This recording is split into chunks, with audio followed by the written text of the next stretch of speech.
by a Washington newspaperman and magazine writer named Edward G. Lowry.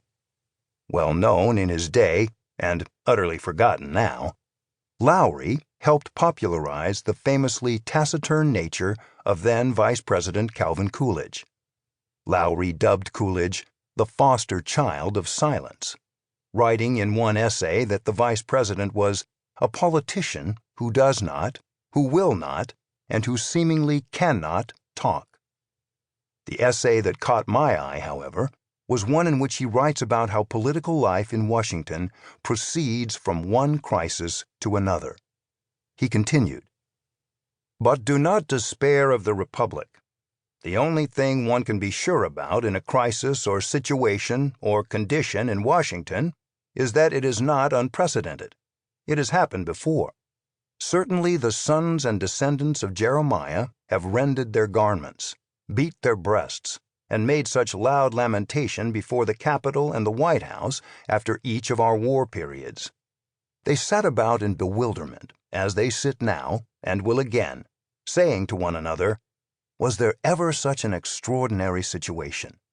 Was there ever such another mess as we find ourselves in now? Was there ever such another set of dolts, knaves, and incompetents in command of our destinies?' The answer is, there was. This is not the first time that the wind has moaned through the rigging."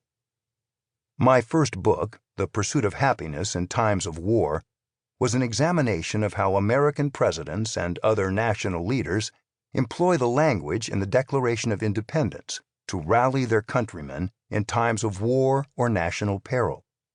It was published after September 11, 2001, about the time of the U.S. invasion of Iraq, and landed me on C-SPAN's Book Notes program, hosted by C-SPAN founder Brian Lamb.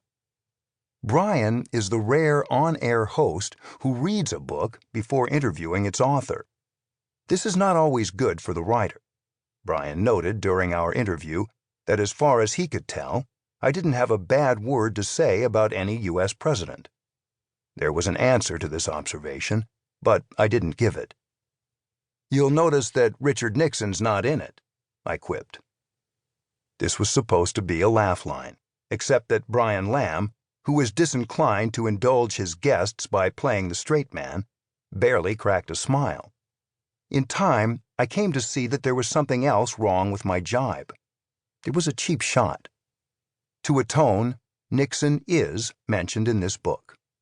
I'll do it right now, because on April 13, 1972, he said something pertinent to this project.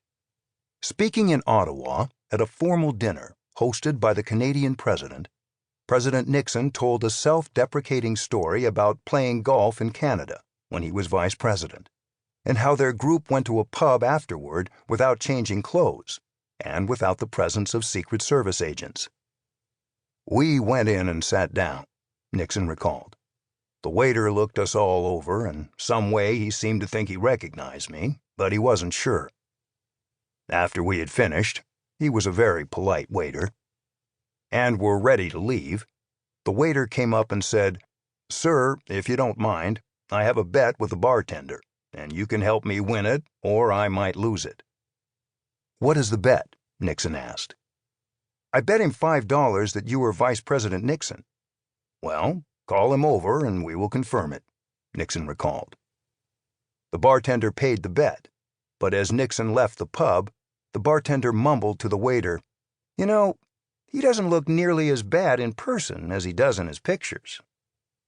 Richard Milhous Nixon, speaking 2 years before he would resign from office to avoid impeachment, then summed up the moral of his vignette.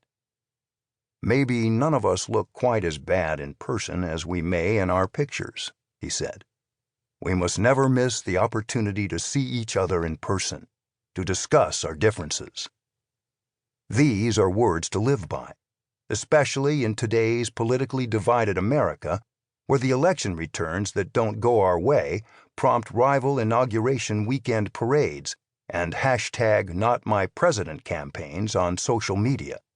Anyway, Nixon also told his audience about speaking in Guildhall in London in 1958, and how the most eloquent speech, and the briefest one,